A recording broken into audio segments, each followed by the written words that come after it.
Hello everybody, welcome to the United Stands. I'm Mark Goldbridge and this is your latest Manchester United news. And I suppose the question straight away to you is, what are your thoughts on Ruben Amorim's comments in his press conference today? Because I think you've got to back him. How can you not back a manager that is basically sending a message to Mainoo and any other player? You either stay and fight or you go and flight. And I think that is about all you would ever want from your manager. I would challenge any of you and anybody out there screaming Amorim out.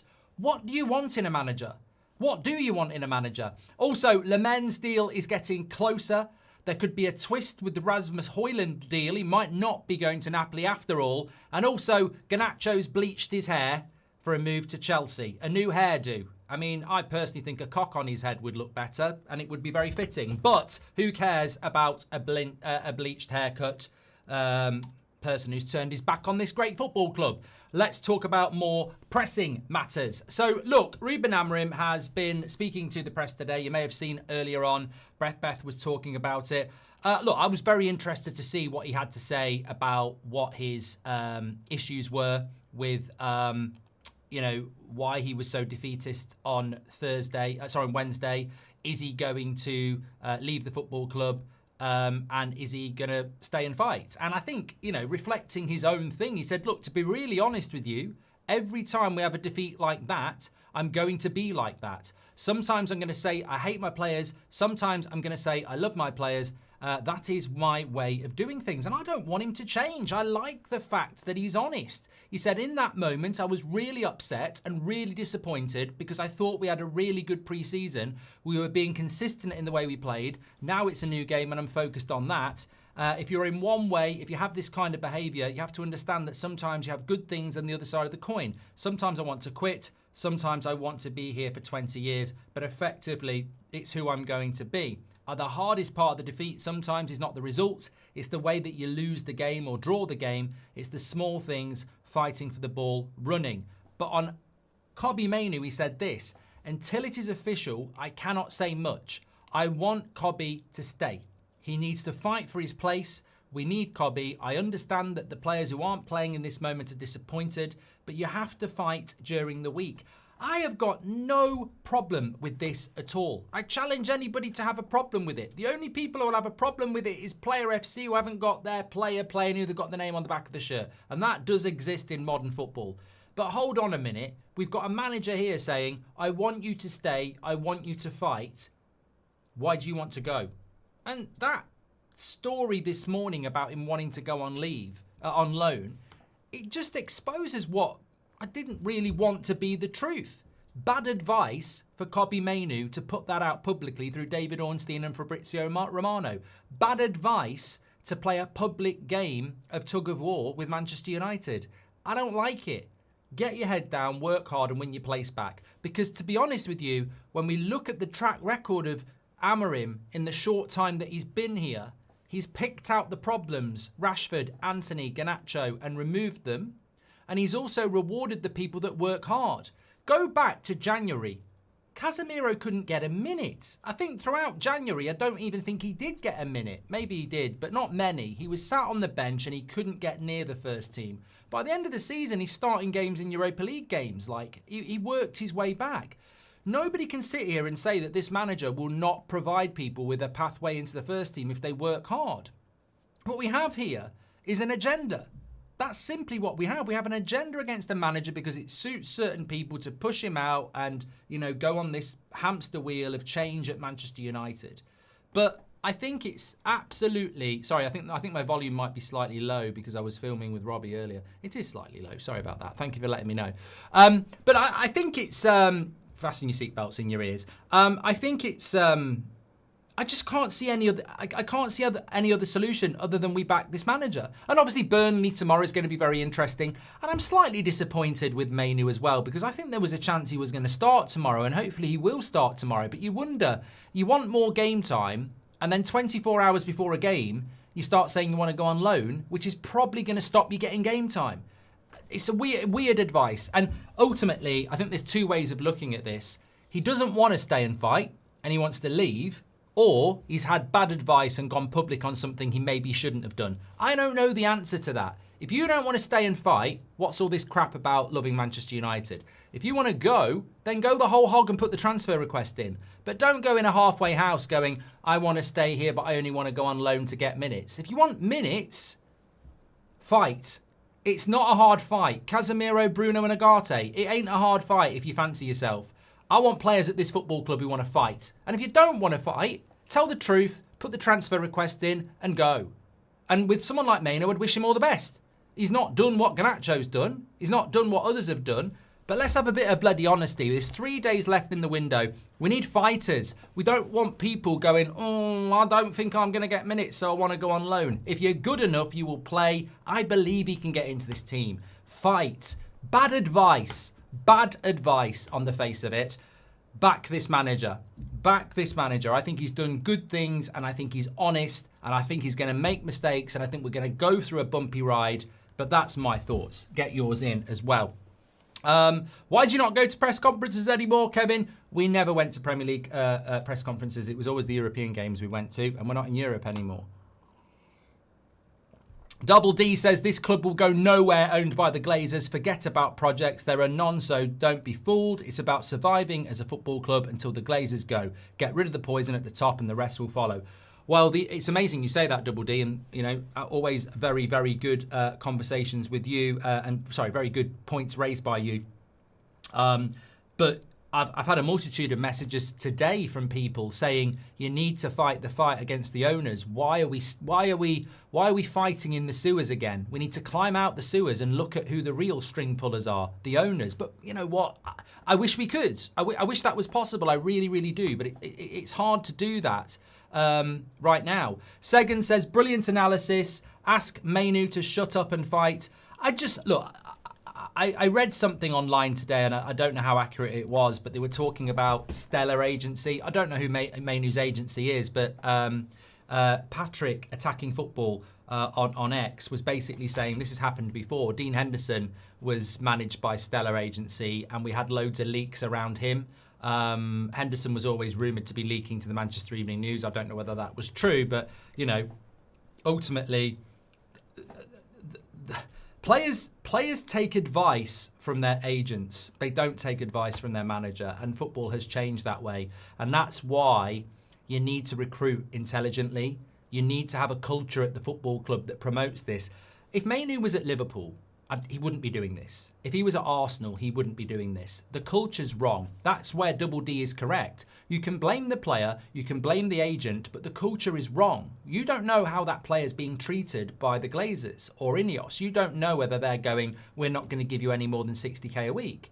In which case, you're sort of stuck. You're sort of like, I want 150. They're only going to give me 60. I want to stay at Man United, but the wages are shit. I've got to get out of here. I won't go to the World Cup. I'm going to be sat on my arse watching the World Cup.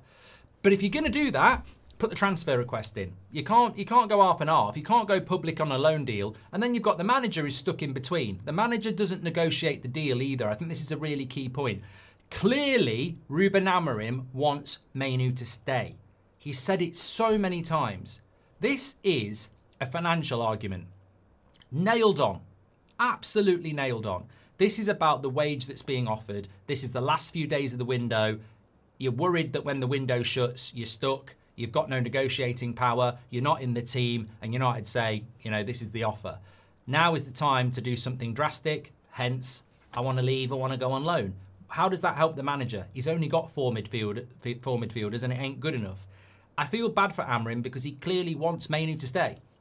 And he's now stuck in this position where, yet again, those people at the top are causing problems at the bottom in the dressing room.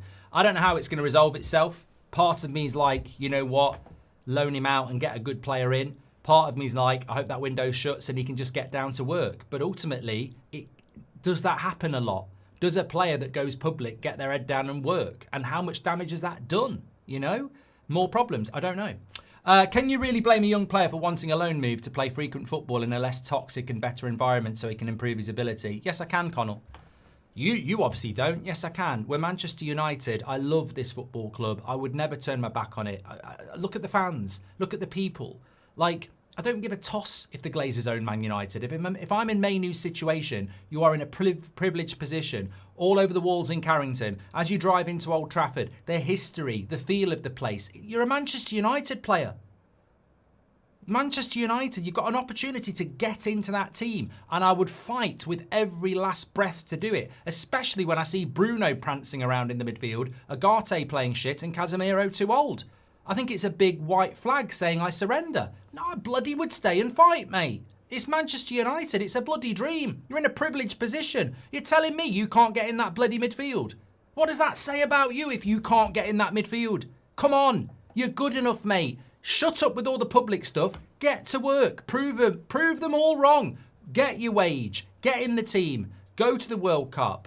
Don't bloody walk away moaning about culture and wages. Come on. I'm sorry, Amorim's on the right side of this. This is not acceptable behaviour. It's not acceptable at all. You're not trying to get ahead of Declan Rice. You're not trying to get ahead of bloody, Gravenberch and McAllister. Casemiro and Bruno. Back yourself, mate. Back yourself. We're only 2 games into the season. 2 games in. Come on. I feel like Onana deserves to be loved and play more, says TUS. I think you deserve to be ignored. I'm so excited from the Cunha signing to this in a short space of time, says D1. Got to win tomorrow, haven't we? Would you have taken Xabi Simons at United? Opinion on him in the Premier League. I think he's a very good player, Avia, but we bought Mbeumo and Cunha, so I wouldn't take Xabi Simons now, no. Tilak says, Mainoo is not a 6 and Amorim will be sacked before the World Cup and Mainoo won't be in the World Cup. Amorim is weak and United is too much for him. Okay. Mainoo is very capable of fighting his way in. He fought his way into an England team with Southgate, obsessed with Conor Gallagher, says Emily Derry. Exactly. He's 100% good enough. I don't get what this is all about. Be fair, the manager said he's competing with Bruno. There is no fight there, says Music. Mate, I disagree. I disagree. Have you got your head buried in the sand? Did you watch Bruno cost us the game against Fulham? Did you watch him play badly against Arsenal? You're telling me the weight of public opinion against Bruno in the midfield is going to allow Amorim just to keep picking him and picking him and picking him? No, not a bloody chance. Bruno always starts, and he didn't start on Wednesday because Mainoo was given the chance. He can get in that team. Bruno will not play every single game in that midfield if he doesn't play well. That place is up for grabs. Absolutely. And he's 20 years of age. If you have to play as a 6, it's good for your development. Be better than Casemiro and Agate and play there. What's this whole, I can only play as a number 8? Last season, everyone was telling us he's a fucking 10. Now he's only a number 8. He can be a 6, 8, 10. Take your bloody opportunity, mate. Take your opportunity. This club, thank you very much for that. Anyway, just before we get into all this, or we can continue to get into all this, we're a little bit early tonight. Obviously, I've got a brilliant game, very niche, Bundesliga. That's football. We've got live coverage of Hamburg, Derby, the Passion. It's going to go off like a bottle of pop, this is. They haven't played each other since 2011. Hamburg against St. Pauli, live on That's Football. That's why we're a little bit early here. But being early, we can bring you some news. And the news is that Lammens is getting very close to signing for Manchester United. There has been talk about Galatasaray, but they're expected to go for Ederson. Lammens only wants Manchester United. They've actually spoken about it today as a football club, Royal Antwerp, and said that the reason Lammens is training on his own is because they're protecting their asset. They basically said, this is a big offer for us. We don't want to jeopardise it, so he's training individually. So he's definitely on the move, and he wants to come to Manchester United. So it's only a matter of time now. The cynic in me wants to talk about the midfielder and the goalkeeper again, and the cynic in me wants to say, we've dragged this out on purpose. We're doing this on purpose. This will be a Sunday or Monday signing, so there's no time left.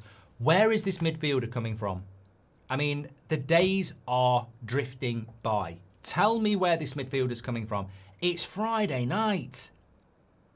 It's gone on Monday night at 7 o'clock. It's gone. So this midfielder, what are we doing? And I really do fear, all we're going to get for 3 days is Mainoo going, is Mainoo not going? And then we'll hit 7 o'clock on Monday night. Mainoo will stay and everyone will go, oh, thank God. And I will go, we're in exactly the same position we were last week, the week before, the week before that, the week before that, and the week before that. We desperately needed a midfielder and Mainoo was already here. I'm not celebrating Mainoo fucking staying. He was already here. He's our player. He shouldn't be going anywhere. Where's the bloody midfielder?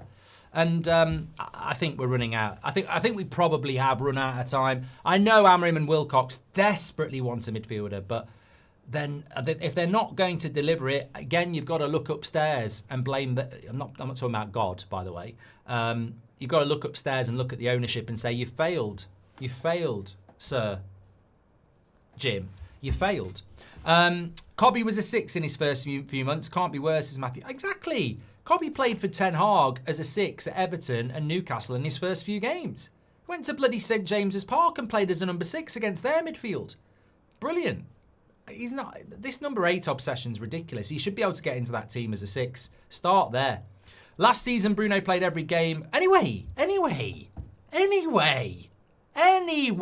You want a bit of bloody system? You want a bit of tactics? When did we play with a 6? We're playing a midfield 2. Where's all this 8 and 6 bollocks? We're not playing with a 6 and an 8. We're playing with a midfield 2.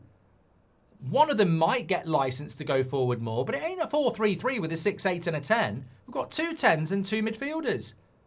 The difference between the right-sided midfielder and the left-sided midfielder is minimal. People are talking like we've got a holding midfielder and a number 8. Why can't he play next to Bruno? They're basically doing the same roles on the right and the left. Watch us play. Watch us play. They basically do the same thing on the right and left-hand side. It's just Bruno's indisciplined and it's impossible for the person next to him. I don't think people watch football. Why can't he play next to Bruno? Why? Of course he bloody can. It's a double pivot. Mark, last season Bruno played every game even when he played bad. That's on Amorim. It don't matter how good Mainoo trains. He will keep picking Bruno. I think I've just answered that question, Arid. Patrick says, if this was one... And also, I'll answer this question this way. If Bruno Fernandes was playing in our midfield and Declan Rice was at the football club, where would Declan Rice play? He'd play next to Bruno. He wouldn't have to wait to get Bruno out of the team. And if Declan Rice was playing next to Bruno and on the bench you had Jude Bellingham, do you think Jude Bellingham's going to be sat on the bench all season? Have a word. Bellingham's playing where Bruno is. 100%. We're not going to bench Bellingham for the whole season because of Bruno. Come on. You're going to play Bellingham because the press and the fans are going to go, what the hell are you doing? Bruno isn't even a midfielder and you've got Jude Bellingham sat on the bench. That's what Mainoo needs to listen to. Be Jude Bellingham. Be the player in training that Amorim says you're not. Be the player that fights. Because there ain't no way if you're good enough you're sitting on that bench. I don't buy this bullshit at all. I don't buy this bullshit that Bruno Fernandes is untouchable in that midfield. I really don't. He's gone in a year. He's not untouchable. Absolutely not. We needed a centre midfielder and a goalkeeper over Mbermo. Poor planning, says Suraj. They've just got it. Yeah. I mean, I don't know who you blame for that, but they have got it wrong. Amorim is a disgrace and should get out, says Marvin. Oh, God. Marvin, we've always been friends for years. His record is shambolic and he's now scapegoating Mainoo. We all know Mainoo won't get into the team. Mate, you couldn't be more wrong. I'm sorry, member for 34 months, and I love Marvin, but you couldn't be more wrong. Who have you been listening to? Who have you been listening to? Come on, tell us, Marvin. We're here to help. His record is shambolic and he's scapegoating Mainoo. Every bloody interview, including today, he said he wants him to stay. You can't just make stuff up. At no juncture has Ruben Amorim said he wants Mainoo to go. If he wanted him to go, welcome to the bomb squad. Amorim is not the sort of person that publicly says multiple times, I want to keep a player, if he doesn't want to keep a player. He literally sat there in January about Rashford, one of the fan favourites, and said he's not trying in training. So he won't be in the team. Won't even be on the bench. You can't pick and choose what you like and you don't like. Amorim's... If Amorim doesn't want a player to be here, they won't be here. I can't speak for the club, Marvin. They might be scapegoating him. They might be forcing him out for a bit of money. But let's not talk about nonsense like that. Amorim just wants Mainoo to put the work in and win his place in the team. Are we watching tomorrow if we see an Arna starting this weekend? I can't wait to see the team tomorrow, to be honest with you, because I really do wonder how much... Yeah. Somebody said this to me today. I think Mainoo wants to leave. He just doesn't dare ask for it. A proper leave. He wants the transfer request, but he just doesn't want to say it because he doesn't want to damage his reputation. And I was saying, why? And they said, because he might have started tomorrow, but by doing what he's done, he's basically challenging Amorim not to pick him, which gives him more excuse to say he wants to go. And I thought, you know what, that's quite a clever take, because I think he had a really good chance of starting against Burnley, because Ugarte was crap and Casemiro's not good enough. But by doing that publicly, is he trying to, you know, irritate a move? I don't know. But I'm interested to see the team tomorrow, because I would have started him against Burnley next to Bruno. And Onana would be parking cars in the car park at best. I wouldn't even let him in the ground. So, you know, what are you going on about? Fenky says, why is the chat toxic tonight? Everybody's entitled to their opinion. You know, I ain't worried about that. Everyone's entitled to their opinion. Mainoo won't play the defensive role of the two. It will be one of him and Bruno and one of Casemiro and Ugarte. He won't play as Bruno, won't get drops as Els. But you know what, mate? Watchers play football. Watchers play football. When it's Ugarte and Mainoo, they both do the same role. When it's Mainoo and Casemiro, they both do the same role. Those two players are meant to do the same role. You can't have a midfield two where one of them's the 8 and one of them's the 6. It's bloody 2025, not 1995. You can't have a midfield two like that. They're a double pivot. They're meant to mirror what each other do. The problem that you're talking about is that Bruno can't play midfield, so he doesn't do it. And he's a problem for whoever plays with him. So if we talk about Bruno again, this is why Bruno's not a midfielder, because he can't do the double pivot. He doesn't realise what it is. That's why he doesn't track Smith Rowe. That's why he's everywhere and nowhere. He's got no positional discipline. So it's not Mainoo or Bruno. It's whoever plays with Bruno has got their work cut out. Mainoo can definitely play next to Bruno. Mainoo started as the right-sided midfielder on Wednesday. Ugarte was the left-sided player, which is what Bruno normally does, and they mirrored each other. And then in the second half, Mainoo was on the right-hand side and Bruno was on the left. They can 100% play together. I don't know where this myth has come from. We're playing a double pivot. Of course he can play next to Bruno. The problem is Bruno isn't very good defensively, and Mainoo is probably a little bit more offensive as well. But they can play next to each other. It's not impossible. I think Ruben has serious questions about Mainoo's pace. I don't see him being able to run back fast to defend a counter-attack. I think this is a great observation, Juan, and you know, it's not one I'm going to claim, but a lot of people said last year he was too slow. You know, I think that's really important. United Wings says, this channel is Manager FC. I'm Manchester United FC. Oh, come on, mate. Come on, mate. Grow up. Come on. The fact that you think that means you need to look in the mirror and grow up. We've been doing this for 10 years. To be Manager FC is very offensive.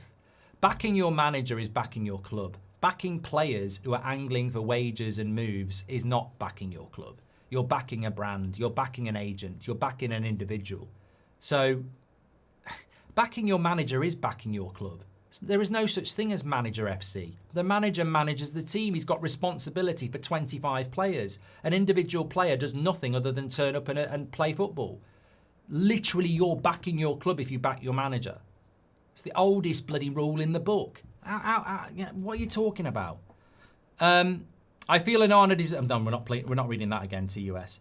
You're my marker on when I've read stuff. How can we see Bruno's faults but Amorim can't, says Arid. Mate, we're 2 games in. We're 2 games in. And also, we're better with him in the team. I hate to say it, but we're better with Bruno in the team. I'd just rather play him as a 10. How much do we still have to spend, says Jordan? Oh, I just need to bring a bit of story in as well. So apparently, Rasmus is going to Napoli on loan, but a report came in from Sky this afternoon that RB Leipzig are offering better terms and they're trying to get him. I personally think, I mean, look, this doesn't really impact United, but in the interest of players and where they go, and I think we do have an interest in that. You know, McTominay's done very well at Napoli. I personally think Rasmus would be better off in the Bundesliga. When you look at the volume of players coming out of the Bundesliga to the Premier League, I think the Bundesliga is the place to be. Like, there is so much money being spent on Bundesliga players from the Premier League because it's the closest league to the Premier League in relation to intensity. Not many players are being bought out of the Italian league anymore because it's slower. I like the Italian league, but we're not seeing mass signings from Italy anymore, but we are from Germany. So if I was Rasmus, I would go Bundesliga. Also, we've got rights. But I don't think he'll go to Leipzig because Leipzig are another Man United. They're another AC Milan. Leipzig are not in Europe and they've got problems. just like AC Milan and Man United. Napoli are potentially going to win the league again, and they're in the Champions League. So I still think he'll go to Napoli. I think if Leverkusen came in, or Dortmund came in, or someone like that, that might be more interesting. But yeah, I don't think so. Sergio says Bundesliga is a farmers' league. Yeah, we've just bought a striker from there, mate. Walter Maida's just gone for 80 million euros. Wirtz went for over 100 million euros. Maybe watch the stream later and educate yourself. Why in the Christ are people so reactionary? It's only 2 games in. We finished 15th last year. Let's be calm, says Evan. Look, I think going back to what Amorim has said in his interview today, it's very, very clear that he's not quitting in the international break. And it's very, very clear that Ineos are not going to sack him in the international break. So I would imagine those people that thought we might be changing the manager are going to be really angry and frustrated tonight. Almost Toxic Sunday vibes. I get that. I remember with the only manager I went really early on, and some of you, you know, the United stand's getting that old now. It's like when I talk about United in the 90s, because some of you won't have been alive. And I appreciate that some of you won't remember the United stand when Van Gaal was here, because we're talking 10 years ago. Which is legendary, actually, when you think about how, you know, we're building a history as a community now, because it's been going for so long. So when Van Gaal was manager, I was Van Gaal out at Christmas. So I'll tell you this little story very, very quickly from the history of the United stand. We should draw, you know, when I do that, we should like do a little cutaway to me going, get Van Gaal out, get Van. My voice was different as well. The studio, because the mic was different. But basically, I said at Christmas, Van Gaal out. He didn't go till May. And with the United stand was up and running then. And, oh God, it was so toxic. Wayne Rooney broke the Manchester United goal scoring record with a late winner against Stoke. I didn't even celebrate it. I was pissed off because I was like, I think it got us a draw. And I was like, if we lose that game, Van Gaal will go out, but get the sack. That's how fed up with Van Gaal I was. I never want Man United to lose, but we were that close to losing, and Rooney scored this worldie and broke the record. And I was like, I couldn't hide my disappointment that Van Gaal was going to survive. I desperately wanted him to go. And it was horrible. I was so toxic. It was horrible. And I vowed to myself, I'm never going early on a manager again, because I can't deal with that, what it does to you in relation to your club. You're almost wanting the team not to win. You're almost wanting it to not perform. So I empathise with those people tonight who are feeling angry and toxic and you know, frustrated, because Amorim's basically come out and said, look, after a game, I'll say I want to leave. The next day I want to stay for 20 years. It's just who I am. Ineos don't want to get rid of him, so he ain't going to go anywhere, is he? Even if we lose tomorrow. And some people would have been feeling, and I said it yesterday morning, that Amorim interview after Grimsby did read a little bit like he's off. So, you know, I do empathise with people who were thinking they were going to get rid of him. But, you know, clearly it's not going to happen. Even if we need to give manager time to build, we always change managers fast with different play style. It's like a reset, rebuild button, says Mohammed.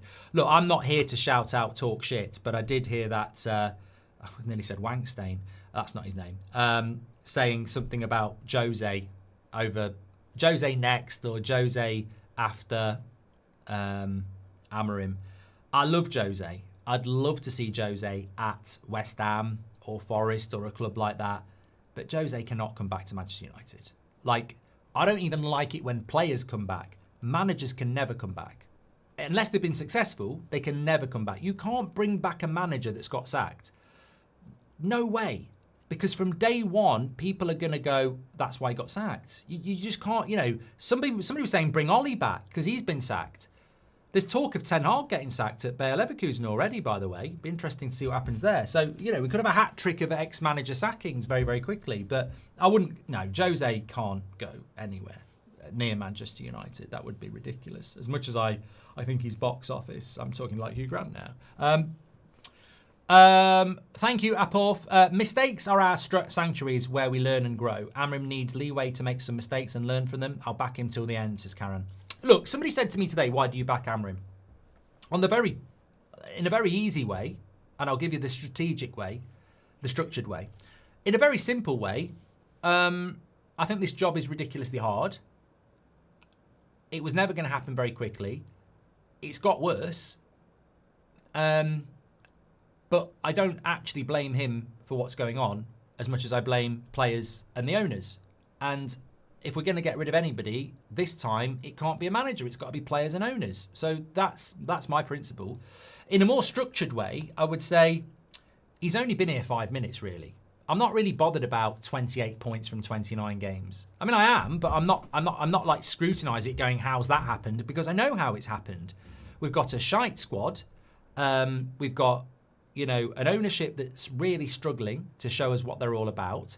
They've removed half of the fucking football club, which is going to have an impact. You can't sack half your workforce and expect it not to have an impact. We haven't had the summer transfer window we should have had. And also, he's doing what somebody's never done before. He's doing what Rangnick said, open heart surgery. He's removing vital organs of the last few years and looking for transplants. And, you know, we've never seen people like Rashford, Anthony, Garnacho shown the door before. We've never seen that. And there's going to be a kick side to that. There's an element where I understand things could get worse before they get better. What we have to do is start winning games, though, and that starts tomorrow. No manager can survive not winning games. But I feel for him because I think he started the open heart surgery and he's saying, "Pass me the scalpel," and it's like, we haven't got one. I'm like, I bloody need one. I need one. We've already started the open heart surgery. Why have we started it if you've not got the tools for me to do the job? We're going to die. And I think that's how I look at United at the moment. I think Amorim has started the open heart surgery and he's asking for the equipment and they're going, "We haven't got it yet." And you're like, we need it now. We need it now. So thank you very much for that, Evan, as well. Even if we were to buy Baleba, if we still be Bruno in the pivot, Kobe ain't getting minutes. Bruno is untouchable by Amorim, says Anakin. I don't think he is. I don't think he is. I don't think Bruno is. What the problem is, and nobody can deny it, is I think we're better with Bruno in the team. And we saw it on Wednesday night, and we have to solve that problem. And we could have solved that problem by letting him go. But I definitely think that Bruno can be moved around in that team. I personally think Bruno could play right wing back. I do. I personally think you could play him as a 10. We're just stacked with 10s. That's the problem. How much do we still have to spend, says Jordan? I'd say we've got 50. Basically, because that's what we were going to offer for Baleba. This Mainoo bit is all a bit before the World Cup, isn't it? It's about the World Cup, says Mitchell. Well, I saw Tuchel talking about it. Look, you can get into an England World Cup squad playing from Aston Villa or Crystal Palace. Maybe he's just. I mean, where would he go on loan anyway? Where would he play? He wouldn't play for Liverpool. He wouldn't play for Arsenal. He wouldn't play for Chelsea. Where would you go on loan? I mean, he's only looking to go on loan to a mid-table club anyway. I don't think he'd get in Villa's team. He wouldn't get in Newcastle's. I mean, it's a great question. Where would he go on loan in the Premier League? Going on loan to Napoli, that doesn't necessarily get you in the England team anyway. There ain't that many players that get in the England team outside of the Premier League. So where's he going to go? Where's he going to go on loan anyway? The best place for him is Manchester United. There is a pathway into that midfield, and if he's good enough, he'll get in. And he's just got to get his head down and work. Aid says, "What the fuck? This guy's crazy." Mate, I wish you would have added in there. You know, I know you're trying to be a bit of a rage baiter, but I wish you'd added in there what club you think he would have started for that I've just mentioned there. Do you genuinely think Mainoo gets in a Newcastle midfield? Or an Arsenal midfield? Or a Chelsea midfield? Mate, you need to watch football. He ain't getting in them midfields. They're brilliant. He ain't getting anywhere near them midfields. No way. I think he's a great talent, but he's got no chance of getting in there. Did you get my supper chat, says Tom. I don't know, maybe super chat or supper chat. Supper, I had one of those pastry parcels with chicken and chorizo and a lovely sauce with a load of vegetables, actually. Amorim's staff needs an old veteran, though. He has a very young staff, which is fine, but I think if he had an experienced coach who can be calm when there's a crisis, it will do him good, says Omar. We should accept Rabiot. No, SM, no. Hi, Mark. Never forget Glazers out, says Karen. No, oh, God. Victoria's in here. It's a cheap super chat at 20 quid. It's normally 100 quid. So hopefully the less they put in as a super chat, the more intelligent they get. So here we go. Mark, I'm not an Amorim outer. Intelligent already. It's getting better. I just love this club since a kid. Any player or manager that doesn't perform over a long period of time should be gone. I want to see us fighting for titles, not struggling to score goals. Well done. Your best comment yet, and you didn't have to do £100 for it. You see? It's not all about value. It's about quality. Well done. That's your best one yet. Well done. Have a good weekend, Victoria. We need to give manager time to build, says Mohammed. We always change managers fast with different play style. It's like reset button. I think this is an interesting point as well, Mohammed, because you're absolutely spot on. You cannot... I literally spoke to somebody today, a United fan, and they were saying, I said to them, are you Amorim in or out? And they were like, I'm Amorim in, but honestly, I don't like the system. I went, oh, God. And he went, no, I watch your channel. Not like, you know, he needs to change his system. I just don't like the system. I like Man United to play with a back four. And I went, you know what? I absolutely agree with you. I want Man United to play a back four. But, as Mohammed says, we're not playing a back four. The club decided to go for a manager that plays a 3-4-3. And because of that, it's a wholesale change of an identity of a football club going back decades that needs money spending on it. You can't just go, I'm going to play 3-4-3 when the football club's played 4-3-3 or 4-4-2 for its entirety of its history. And that's going to take time. Look, the decision to go with Amorim, rightly or wrongly, it has been made by Ineos. They need to back that decision. Sometimes we're good, sometimes we're shite, says JB. Mistakes are our sanctuaries where we learn and grow. Amorim needs leeway to make some mistakes and learn from them. I will back him till the end, says Karen. And why the Christ are people so reaction? They've done that one from Evan. Appreciate it. Do you think Mainoo can bench Bruno? Truthfully, there will be no cup games till January now, and he doesn't rate him as a 6 from his own words. We're not playing a 6, Vinny! Vinny! We're not playing a 6, Vinny! Where have you been, Vinny? You've been away for a year, Vinny. What are you talking about, Vinny? Vinny! We're playing a bloody midfield too. Why do people keep talking about a 6? We don't play with a 6. We play with 2 6s or 2 8s. We don't play a bloody 6. Come on. Watch the games. Watch the games. We play with a midfield pivot. Ideally, he wants 2 like Baleba and Wharton or Mainoo and Baleba. He wants 2 players like that. Bruno, I don't agree with this. Mainoo can't replace Bruno. Bruno's the problem in the midfield. He ain't a bloody midfielder. So people think we're playing with an 8 in the midfield. We're playing with a bloody 10 in the midfield. He's everywhere and nowhere, baby. That's where he's at. Yeah, we're meant to be playing with a bloody midfield too, Vinny. Victoria says, don't abuse me, but if we end up 1 point from these first 5 games, do you still want Amorim to continue? You know I hate hypotheticals. I don't know where I'll be tomorrow if we lose to Burnley. So we have to win tomorrow. If we don't win tomorrow, we're having a different conversation. But I can't talk about hypotheticals. We have to win tomorrow. Reading between the lines, Amorim believes Mainoo has the potential to replace Bruno in the midfield. He just wants him to prove it. Exactly, Emily. Exactly. I'd take it as a bloody compliment. Bruno's gone in a year. He's basically saying, you know, it's you and Bruno.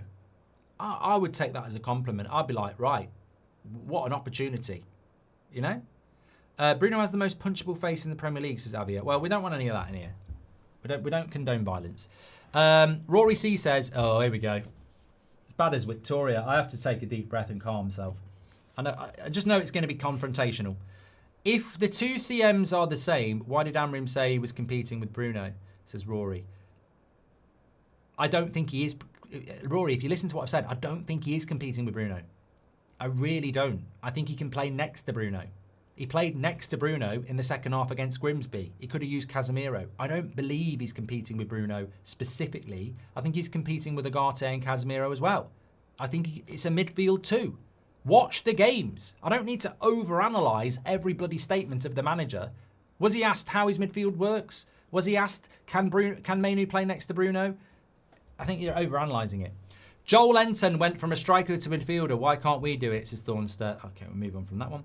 The club have acknowledged the need for a new midfielder, so they don't get one. That is a failure on their end, says Nimi. Well, you know what? Absolutely spot on. We spent 2 weeks negotiating with Baleba and then walked away and did nothing. And I remember at the time, Romano said they'd move for another midfielder. What's happening? I pray that Lammens signs. I don't want more Onana, says Alex. Well, you know what? Lammens is not going to solve the problems instantly. He is young. Cobby was a 6 in his first few months. Can't be worse, says Matthew. We don't play with a 6. You think Kone can be the midfield hero? What a great point, Danielle. What a great point. You know, Kone's had a bad head injury. I don't know where he is on his road to recovery, but you know, I don't want to whisper it. So I'll say it. What if the plan is to put Kone in that midfield? We don't know. We don't know because we're 2 games into a season. But what's absolutely evident is that we do need a midfielder. Last season, Bruno, I've done that one from Anne Arid. Patrick Lynch, if this was 100% about developing and getting game time in a different environment, then why not ask for a permanent move? Asking for a loan with that in mind, it just doesn't add up, says Patrick. I personally think he does want the move, but doesn't want to put it out there. Or it's just terrible advice. To be honest, that's not fair. I retract that. I don't understand what they've done. The manager has come out again, basically saying that, you know, he wants him to stay. So all we're left with is a player that's leaking out there that he wants to leave.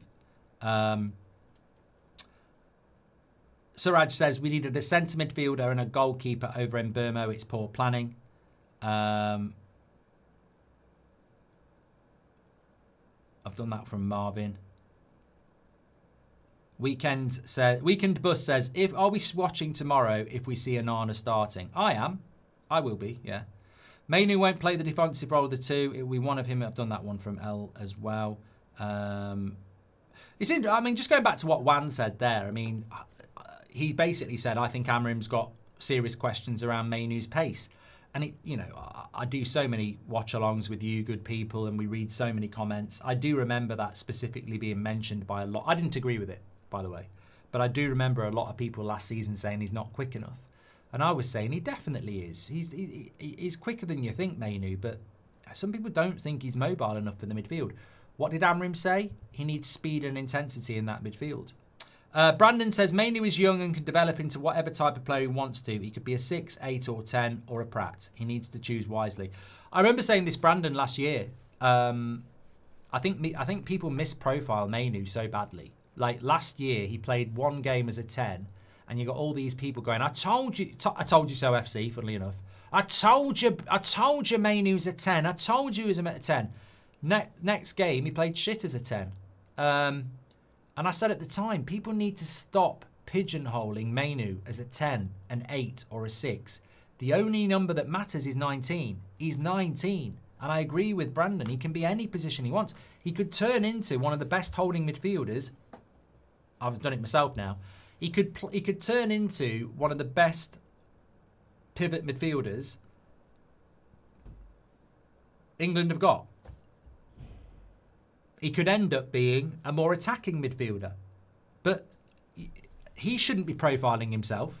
And we shouldn't be profiling himself. That's why I don't buy into this Bruno shit. We play a midfield 2. He can play next to Bruno as much as he can take his place. He's got it in his locker to do any of those things. When he came in for Ten Hag, we played a 4-3-3. He played as a 6. He held the midfield on his own at Goodison Park and St James's Park. Off the top of my head, he probably did it more.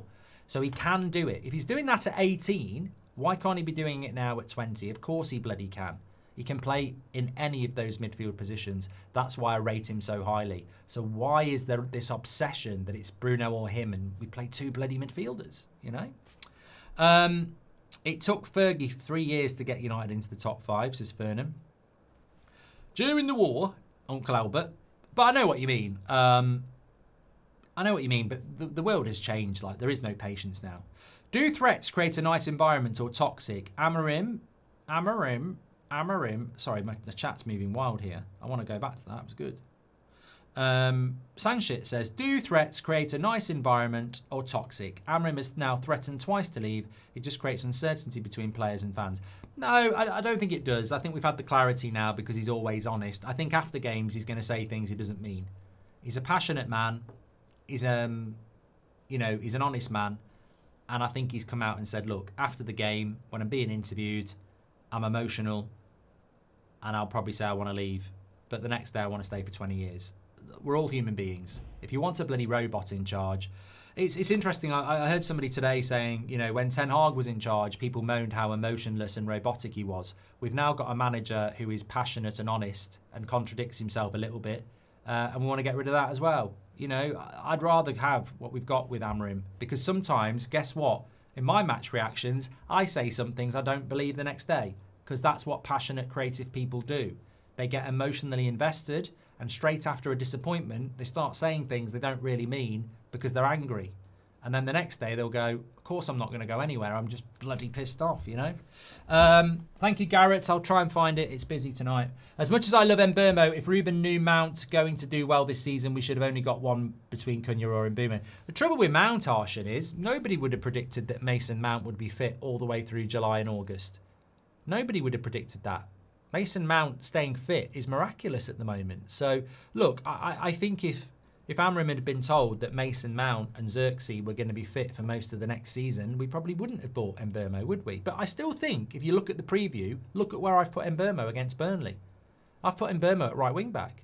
If Ahmad can play right wing-back, Mbeumo can play right wing-back. And actually, he might even suit it better. I don't know whether we'll do it, but I think he could do that.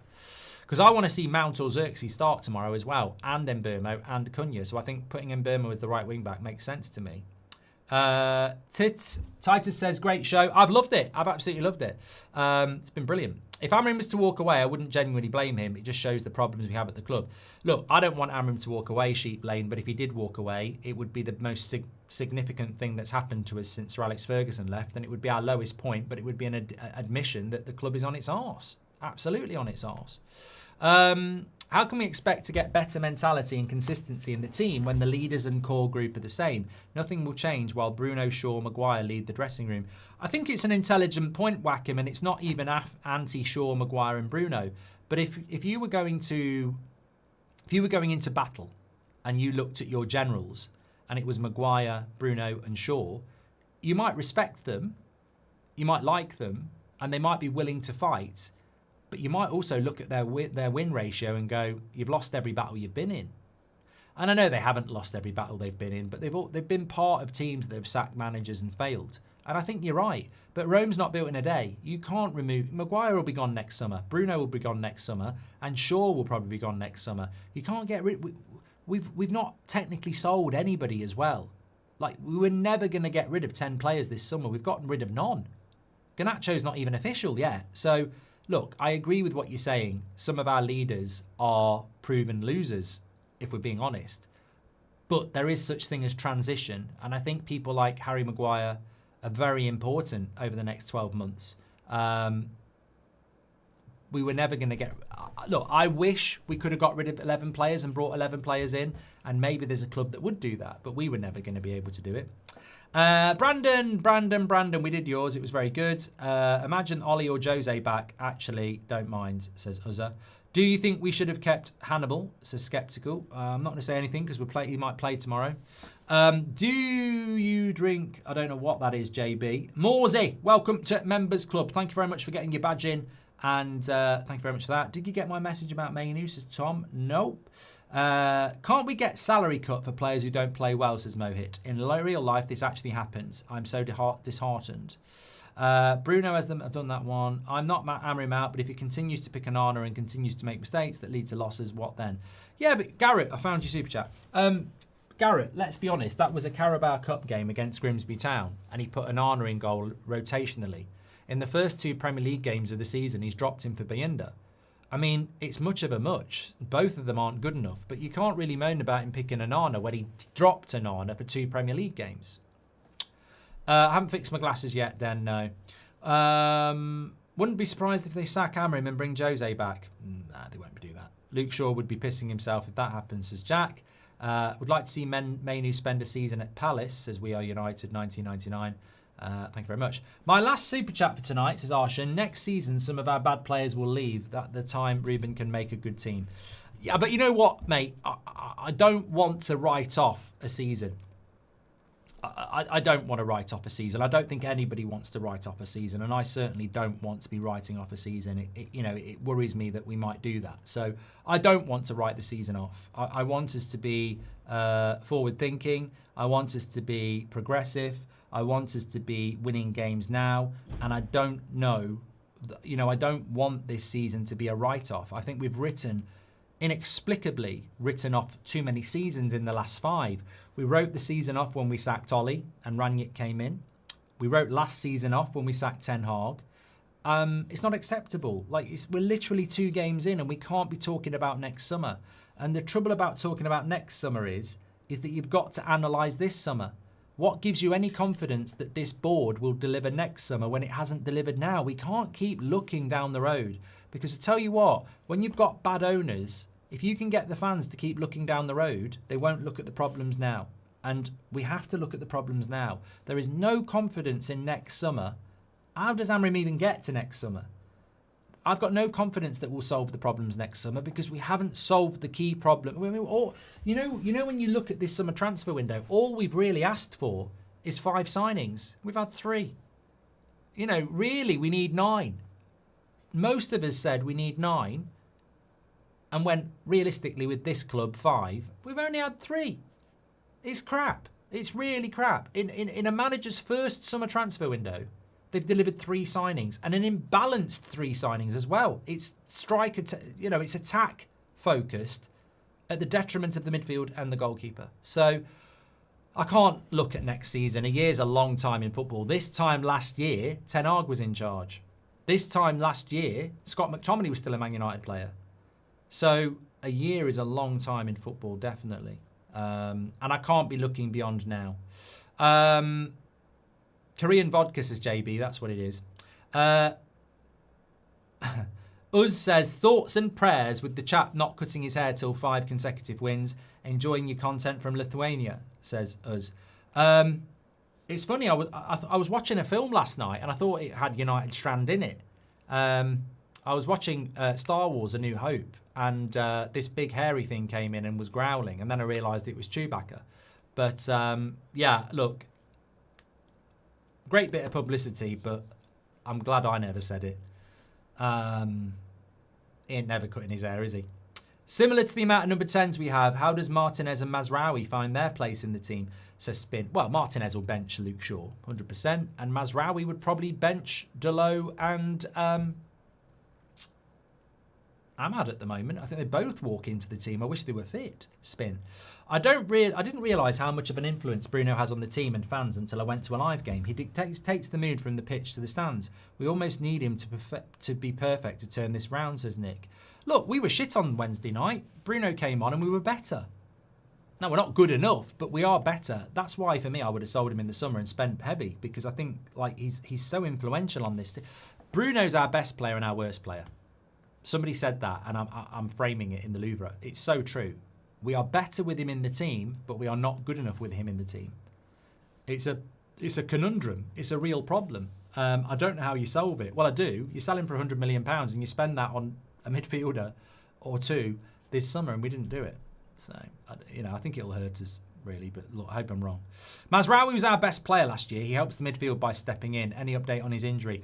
I don't know, Honk. I mean, look, injury FC is not going to go anywhere, and, I like Mazraoui. I think he's Mr. Consistent, and at the moment he's very important. But, look, in relation to the Premier League, let's not forget, ahead of the game tomorrow, we didn't beat Arsenal, but we played well. We drew with Fulham, who are a good Premier League side. Let's see what happens tomorrow. Rory says, could you ask Ben Foster to come out of retirement? Ask for some of the super chats. I spoke to Ben today, and he said, it's a real shame I couldn't get on the show because I'd love to tell you why Onana ain't good enough and how he's absolutely crap not being able to save that first goal that he can't get down quick enough. So I think we need to get Ben on and talk about it. Thank you very much. Look, I've got to go and prep for the Bundesliga because I'm really excited. I mean, look, join me if you can. It's going to be great. I've got some players to watch. Actually, a midfielder, a 23-year-old midfielder who's Japanese. He's one to watch for St. Pauli. And then they've got a Norwegian winger who I'll never get his name right, who's 18. So the Bundesliga is the place to be. I'm going to be on there in about 15 minutes. Join me. We've got live footage exclusively on That's Football for it. So tune in for that. Great show tonight. It's been absolutely brilliant. And obviously it's not. I know it's not our 8 o'clock show, but it's been brilliant. And I actually embrace the different opinions, as we should. I get it. It's absolutely fine. Things are not going great at the football club at the moment. And, everyone's going to have different opinions. That's the way it is. Thanks everyone for watching. Join me over on That's Football if you can for live football. I mean, just thank you again. We built this community from 10 people watching on a Sunday night to 2 massive channels and thousands watching. We've got exclusive Bundesliga rights on That's Football. We're watching a live match with live footage. Can't wait. See you over there. Speak to you in a bit.